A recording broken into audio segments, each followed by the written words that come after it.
Bonjour à tous et je suis aujourd'hui ravi de vous retrouver dans ce nouvel épisode des survivants du burn-out. Alors aujourd'hui, j'ai l'extrême chance de recevoir mon pote, mon ami Franck Pierrot, ancien patron d'un groupe opérationnel au GIGN. J'ai absolument voulu l'interviewer parce que au GIGN, vous vous en doutez, il y a un rapport au stress qu'il n'y a pas forcément ailleurs dans notre métier, dans d'autres types de professions. Et pour des personnes en burn-out, je trouvais ça particulièrement pertinent d'avoir ses conseils, d'avoir ses tuyaux sur la manière avec laquelle on gère le stress. Il a plein de choses à nous raconter. Déjà, Franck, bonjour, je suis super content de te recevoir. Salut Théo, je suis très content aussi d'être là avec toi, c'est super cool. Alors Franck, pour la petite anecdote, on s'est rencontrés dans le milieu des conférenciers pro. Aujourd'hui, il n'est plus au GIGN, il fait plein de choses dans le management, il fait plein de conférences aussi. Donc n'hésitez pas, si vous voulez faire venir Franck dans une conférence d'entreprise, vous allez voir, vous allez ne pas le regretter, c'est absolument béton. Franck, je vais te poser une question. Alors pour ceux qui ont mon âge ou un peu plus, vous savez qu'il s'est passé un truc en 1994 sur le tarmac de Marignane. Il y a eu une prise d'otage dans un avion, toutes les images tournent régulièrement sur les télés. Et Franck était à ce moment-là dans cette intervention, donc c'est une intervention j'imagine qui était ultra stressante. Franck, je voudrais te demander toi, comment tu as géré justement cette intervention en 94? Ah oui, c'est sûr qu'on peut dire qu'il y avait un vrai stress à ce moment-là, 1994. Alors la particularité, c'était que j'étais relativement jeune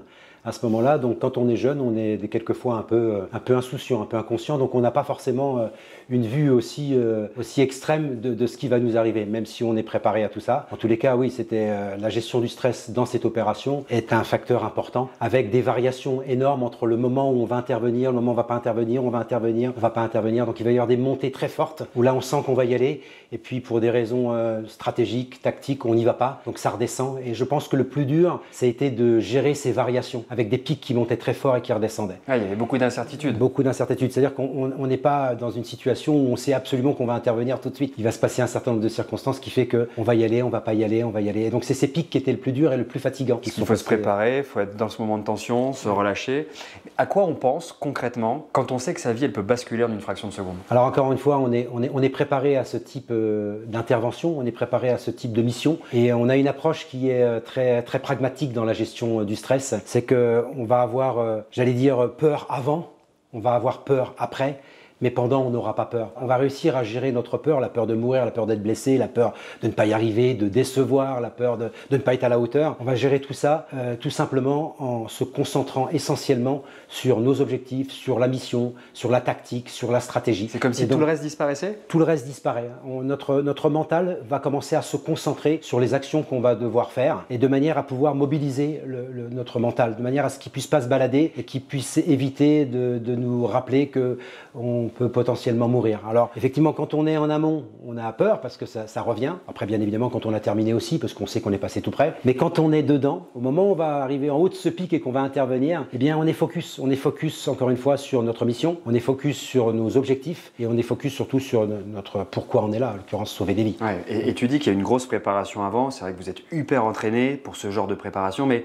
ça reste de l'entraînement, tu vois. C'est un peu comme dans les sports de combat versus quand tu te bats avec quelqu'un dans la rue. C'est pas le même niveau d'adrénaline. Comment vous gérez, vous, ce fait de « Ok, là, c'est pas pour rigoler, les gars, on y va vraiment ». Alors, encore une fois, je pense que dans ce type de situation, on va avoir deux temps. On a le déclenchement physiologique. Donc, il y a toute la chimie qui va se passer dans le corps.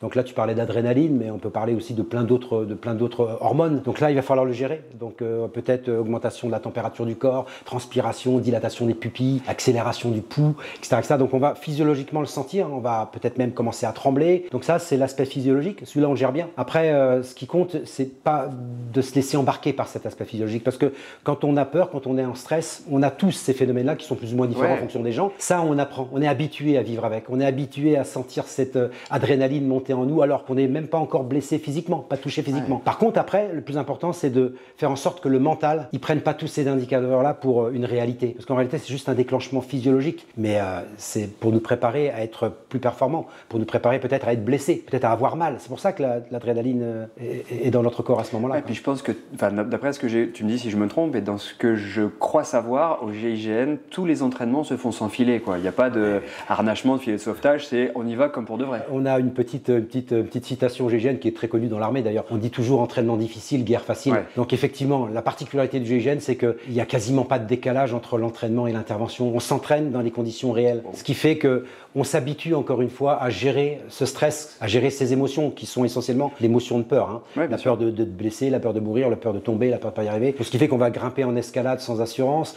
on va franchir des obstacles sans assurance. Donc on va s'habituer à gérer cette émotion. Parce que c'est une émotion, la peur, qui est là, encore une fois, pour nous préparer. Hein. Elle est là pour nous aider à mieux appréhender ce qui va nous arriver. Ouais. Mais on apprend à la gérer. Donc on apprend à vivre avec ce déclenchement physiologique, donc tout ce qui se passe en nous. On apprend à faire en sorte que notre mental ne se prenne pas pour notre peur. Et puis, moi j'ai développé une technique avec le temps qui consiste à donner un os à ronger à notre mental, qui consiste à l'obliger à penser autre chose que notre peur. Quoi. Tu détournes ton mental, tu te concentres sur autre chose que sur l'objet de ta peur. Incroyable. Ouais, parce que trop souvent on nous dit, écoute, essaye de ne pas avoir peur. C'est difficile de supprimer la peur. Ouais, c'est impossible. C'est comme si on voulait se dire qu'on voudrait enlever l'amande du verre.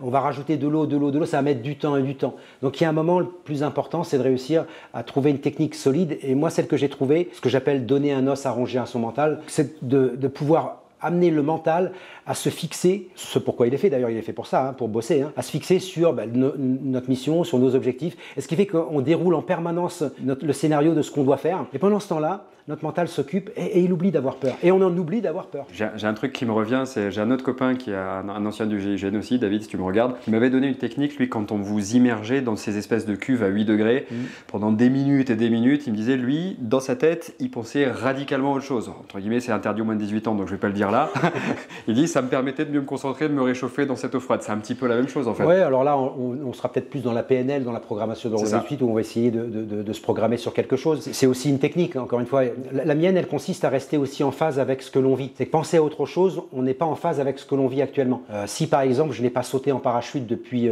de nombreux mois et que je vais faire un saut de reprise qui sera un saut de nuit par exemple, je suis obligé d'avoir peur. Celui qui n'a pas peur, il est complètement inconscient. Donc je suis obligé d'avoir peur. Donc comment je vais gérer cette peur, ce stress, ce qu'on appelle ce stress, comment je vais gérer cette peur? Eh bien tout simplement, encore une fois, en donnant un os à ronger à mon mental. Il est probable qu'avant de ressauter en parachute, j'ai une augmentation du rythme cardiaque, j'ai les pupilles qui se dilatent, je transpire, je me sens même un petit peu bizarre. C'est tout le déclenchement physiologique. Je l'accueille, je l'accepte. Je sais qu'il fait partie de moi et il est normal. Et il est différent en fonction de certaines personnes. Hein. Il y a des personnes qui vont transpirer énormément, etc., etc. Et puis une fois que ce stade-là est accepté, je vais faire en sorte de focaliser mon mental sur quelque chose que je vais vivre après. Ah, ok. Donc en l'occurrence, par exemple, je vais me concentrer sur la technique du saut. Donc je vais répéter le saut que je dois faire de nuit. Donc je vais le répéter, je vais le visualiser. Donc on se rapprochera peut-être plus de la sophrologie. Je vais le visualiser. Ensuite, si je m'use à le visualiser, je vais revoir tout le schéma tactique de ce saut, donc du début jusqu'à la fin. Et puis après même, je peux m'interroger sur le pourquoi je fais ce saut. C'est ce que j'appelle la stratégie, le pourquoi. Et en l'occurrence, c'est peut-être soit pour m'entraîner, soit pour simplement prendre du plaisir. Donc j'oublie pas pourquoi je suis là. Okay. Et cette technique-là permet que pendant ce temps-là, mon mental, il est occupé parce qu'il travaille, il mouline. Il revoit le saut, je vais réviser la procédure de libération en cas d'incident, etc., etc. Ce qui fait que mon mental, il est occupé. Mais je suis en phase avec ce que je vais vivre. Okay, je comprends. Et sur Marignane, c'est pareil, mais quand je fais des conférences, c'est la même chose. Ouais, tu es focus sur le présent en fait. Sur le présent et ce que je vais devoir dérouler après, donc qui me permet de ne pas être déconnecté de ce que je vais faire après. Si par exemple je fais une conférence et qu'il y a 1000 personnes, forcément mon mental aura envie de me dire qu'aujourd'hui, c'est pas comme les autres jours, donc peut-être je vais avoir peur. Et donc cette peur, pour la canaliser, donc cette maîtrise, cette gestion du stress, cette gestion de cette émotion de peur, je vais donner un os à ronger à mon mental. Je vais réviser mon texte, je vais le répéter, donc c'est ce que j'appellerais la technique. Je vais revoir la tactique, c'est-à-dire tous les points du texte, les storytelling, PowerPoint, les différents points, et puis ensuite je vais juste me rappeler la stratégie, ce pourquoi je suis là, quoi. En l'occurrence, je suis là pour partager et prendre du plaisir, donc je me le rappelle en permanence. Et avec ces 3 techniques, tactiques, stratégies, je fais mouliner mon mental, et à un moment, j'en oublie d'avoir peur. Et j'arrive sur scène, et c'est parti, et ça roule. Par contre, je suis dans la continuité, donc je ne vais pas chercher un sujet différent pour pas avoir une rupture. Il y a un truc que tu m'avais raconté une fois, je me souviens aussi, tu m'avais sorti une anecdote que j'avais trouvée folle, et on la retrouve aussi dans ton livre. On va le mettre le livre en lien comme ça. Je conseille que c'est une lecture. Rien que vous lisez les 3 premières pages, on est déjà à l'hôpital, lui il est en pleine forme derrière, il n'y a aucun problème. C'est assez marrant. Mais je me souviens que tu m'avais dit cette anecdote où dans un entraînement, vous êtes sur une paroi d'escalade et tu as l'impression que ton corps te lâche. Tu dis je tétanise, il n'y a plus rien et pourtant il y a encore des mètres devant toi. Il y a un moment donné, donc même sur les gens surentraînés, le corps peut lâcher. Bien sûr. Comment tu vas chercher la ressource qui va te permettre de ne pas mourir ce jour-là? Ouais, c'est un mot que j'utilise d'ailleurs qui s'appelle le mot niaque. Ouais. Les gens aiment beaucoup ce mot, la niaque. Comment on fait pour avoir la niaque? En fin de compte, c'est quoi la niaque? C'est le petit plus qui nous permet d'aller un peu plus loin, ce qu'on appelle aussi le dépassement de soi. Hein. C'est que bien souvent, notre corps nous envoie des signaux pour nous dire qu'on ne pourra plus aller. Alors bien évidemment, à dissocier du signal de douleur. Hein. Si j'ai mal au genou parce que le ménisque va péter, il faut que j'écoute mon genou. Mais bien souvent, on va avoir ses propres limites. On va se limiter en se disant je n'y arrive plus, je ne peux pas aller plus loin. Et donc bien évidemment, c'est le corps qui nous parle, qui dit je ne vais pas y arriver. Et puis on se rend compte qu'on arrive à soumettre son corps à sa volonté. C'est un bel entraînement qui nous permet de nous dépasser, de nous surpasser et de pouvoir continuer. Effectivement, cette anecdote, je la raconte dans le livre, où je suis sur une corde 4 brins, c'est une corde qui a été mise en 4, et on va grimper à la force du bras avec le sac à dos sur une falaise. Et là, ça faisait peut-être une trentaine de mètres et j'arrive vers la fin, vers les 27 mètres, 26 mètres, 25 mètres, peut-être vers la fin. Et là, je sens vraiment que je ne vais pas pouvoir tenir. Et là, je commence à avoir des premiers flashs, donc ce qu'on appellera le doute, s'installe en moi. Je commence à avoir des flashs qui me disent « Ok, là c'est fini, là tu vas pas y arriver, tu vas pas y arriver. » Et donc, cette pensée m'arrive et là, je me dis « Mais non, je peux pas. » Et donc, à partir de ce moment-là, j'ai réadopté aussi la même technique qui consiste à se dire « Ok,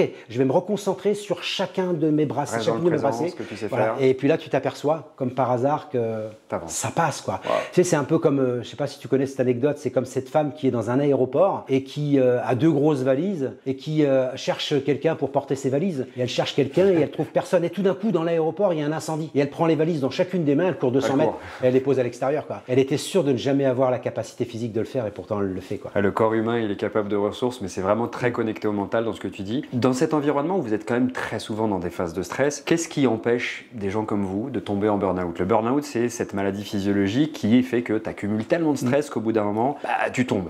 Alors, peut-être que j'imagine un truc qui est polarité, je me dis que vous devez déconner à la hauteur de l'intensité de l'effort que vous mettez. Et ça, c'est le côté je relâche la pression autant que je peux me la mettre, ça est utile. Mais est-ce qu'il y a d'autres trucs qui fait que vous n'êtes pas sensible autant que le commun des mortels, j'allais dire, au burn-out? Alors non, je pense qu'on est aussi sensible que tout le monde, il n'y a pas de raison. Après, je pense qu'il y a un facteur qui est important dans le burn-out, au-delà de tout ce que tu expliques et tout ce que tu fais qui est très bien fait sur le burn-out. Il y a un facteur qui pour moi est extrêmement important, c'est le facteur du plaisir. Et je pense que cette déconnexion que tu parles, donc cette déconne qui est très fréquente au GIGN, effectivement, c'est inversement proportionnel. Plus on a pris de risques, plus on va déconner après. D'ailleurs, plus on voit la vie avec légèreté parce qu'on sait qu'elle a une vraie gravité, puisqu'on risquait de la perdre. Mais indépendamment de ça, je pense que si je le remets dans le contexte même aujourd'hui, où les gens sont en surchauffe, il y a un des critères aussi, en plus de tout ce que tu décris, il y a un critère important, c'est le plaisir de faire. C'est qu'à un moment, quand dans tout ce que l'on fait, on n'a plus aucun plaisir à ce qu'on fait, eh bien forcément, ça accélère perte de sens, ça accélère ce niveau d'usure. Alors au GIGN, pour ça, nous, on est très attentifs, surtout quand on manage, quand on encadre des gens, on est très attentifs à ce que les personnes puissent au moins à hauteur de plus de 50% éprouver du plaisir dans ce qu'ils font. Donc si quelqu'un va éprouver un grand plaisir à plutôt faire du tir à longue distance plus que du sport de combat, eh bien on va le laisser aller plus dans le sport à longue distance. Si quelqu'un d'autre va préférer le sport de combat, plus dans le sport de combat. Et à force, on se rend compte qu'on arrive à préserver au moins 50% de plaisir de faire. Et je pense même qu'on est facilement plus à 70%. Parce que si on interrogeait objectivement chaque membre du GIGN, chacun éprouve du plaisir au moins 90% de tout ce qu'il fait. Et je pense aussi, et ça je pense que c'est toi qui me l'avais dit, mais dans le recrutement, vous veillez, alors c'est pas une science exacte, mais vous veillez toujours aussi à ce que les membres que vous recrutez aient une famille, pour qu'il y ait un équilibre, un vrai équilibre de vie, que ça soit pas juste des gens qui sont célibataires, on y va, on n'a que ça dans notre vie, c'est-à-dire le côté pro. C'est pas aussi rigoureux que ça, mais c'est vrai qu'on aime bien avoir quelqu'un qui a des attaches fortes à la matérialité et à la vie, quelque part. On voudrait pas des têtes brûlées. Donc je dis pas qu'un célibataire est une tête brûlée, on peut avoir des gens célibataires très stables. Mais c'est vrai que quand on sait qu'on a un père de famille ou une femme qui a marié des enfants, parce qu'aujourd'hui il y a des femmes au GIGN, forcément on se dit que, alors c'est peut-être une idée reçue, mais on se dit que peut-être la personne va prendre plus de prudence, va avoir plus de prudence, va plutôt être courageuse, mais pas téméraire. Ce qu'on veut éviter, c'est des gens téméraires. Ce qu'on veut, c'est des gens courageux. Et la différence entre les deux, je l'explique dans le livre à un moment, elle est fondamentale. Les gens téméraires n'ont pas pris conscience de la totalité des éléments.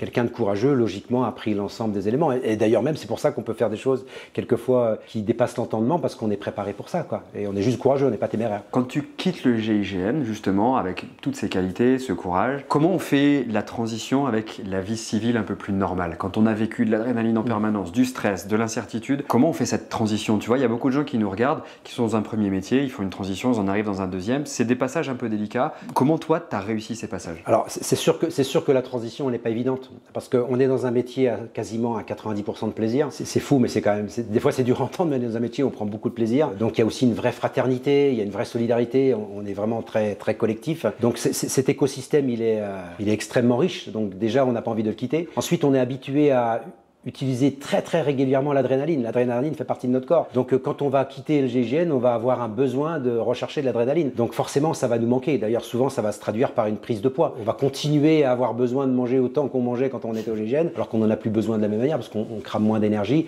et puis on est moins côtoyé, on côtoie moins l'adrénaline. Donc tout ça fait que si on veut réussir une bonne transition, enfin moi le conseil que je donne toujours, c'est de faire en sorte que ce que l'on va faire après, il faut que dans ce que l'on fera, on éprouve du plaisir. Je vais toujours rester sur la même chose, mais pour moi, quand on éprouve du plaisir, on peut dépenser 20% d'énergie pour avoir 80% de résultats. Quand on fait quelque chose dont on n'éprouve pas de plaisir à faire, 80% d'énergie dépensée, on aura 20% de résultats. Donc il y a un moment, c'est vraiment un élément clé qui peut venir par rapport à tous les programmes que tu fais sur le burn-out, qui peut venir aider. Et quand on est en transition, au moins se poser la question de savoir si ce qu'on voudrait faire après nous apportera plus de plaisir que ce qu'on fait aujourd'hui. Ouais. Donc, on fait travailler beaucoup justement sur la recherche. Chez les personnes en burn-out, tu sais, très souvent, elles se sont oubliées. Elles savent même plus ce qui leur fait plaisir à elles. Donc, on travaille beaucoup sur apprendre à se repersonnaliser, découvrir qui elles sont réellement, pour aller rechercher ensuite du plaisir. Ça fait vraiment partie de la transition. Quel conseil tu pourrais donner, toi, justement, en ayant vécu ça, ces capacités à modéliser ton stress, à le calmer? Quel conseil tu pourrais donner à une personne qui vit justement actuellement un burn-out? Alors après, encore une fois, je pense que si on reste sur le burn-out dans le fait d'avoir une surchauffe, donc je pense qu'effectivement le premier ingrédient, c'est de pouvoir réguler au moins l'intensité de travail et de se dire qu'on n'a pas d'obligation. Je pense qu'on fait trop de choses quelquefois par devoir, par obligation, parce que c'est dans notre éducation, parce que c'est comme ça. Donc il y a un moment, déjà la première chose, c'est de réussir à enlever tout ce qui est devoir. On n'est pas obligé systématiquement de faire plaisir à tout le monde. Donc la première chose, c'est celle-là. La deuxième, c'est de prendre soin de soi, donc effectivement de s'accorder des moments à soi, peut-être complètement déconnecté du travail, mais des moments qui font que voilà, on éprouve encore une fois du plaisir. Et puis ensuite, de dissocier les personnes des situations. Je pense que c'est de plus en plus important de faire ça. C'est qu'on fait trop souvent une affaire personnelle de tout. Et ça accentue le burn-out. C'est qu'à un moment, on peut avoir un conflit avec une personne tout en aimant bien la personne et tout en la respectant, en dissociant la personne de l'objet du conflit ou du différent. Et donc déjà, de faire cette dissociation sans être schizophrénique, c'est intéressant parce que du coup, on se dit que l'autre ne fait pas exprès de nous faire tout ça. Parce que souvent, l'élément déclencheur, enfin le burn-out a souvent un élément déclencheur. Et souvent, l'élément déclencheur, c'est le manque de respect. C'est le manque, c'est la goutte d'eau. Voilà, c'est la goutte d'eau qui fait dépasser. D'ailleurs, quand ça venait des Canadiens, des pompiers ou des infirmiers canadiens, c'était ça, c'est qu'il n'y avait pas la petite reconnaissance qui allait bien en plus, et c'était l'élément déclencheur. Donc voilà. Écoute, je sais pas ce que vous aurez retenu. Je pense qu'il faudra regarder cette interview 2 fois parce que c'est super riche. Franck, il nous a vraiment décrit ce que c'était que le courage. Pour les gens qui sont en burn-out, moi je passe mon temps à le dire, vous avez ce courage, mais attention parfois à pas aller dans le côté téméraire, c'est-à-dire vous cramez vous. À un moment donné où il a super bien dit aussi, soyez capable de poser vos limites, ne faites pas d'affaires personnelles. La gestion du mental aussi, nous en a vachement parlé, comment fixer son mental, non pas sur les peurs, parce qu'on sait très bien que c'est tout ce qui peut arriver de pire qui va se passer dans notre tête, mais de gérer votre mental et de le concentrer sur vraiment le présent, sur ce que vous êtes en train de faire. Une interview très dense, très riche, pleine de très bons conseils. Franck, je vais te laisser le mot de la fin, ça me fait super plaisir. Bon, écoute, quel plaisir d'avoir passé ce moment avec toi, on parlait de plaisir. J'adore, merci beaucoup Théo. Vraiment très sympa, je vous retrouve très bientôt.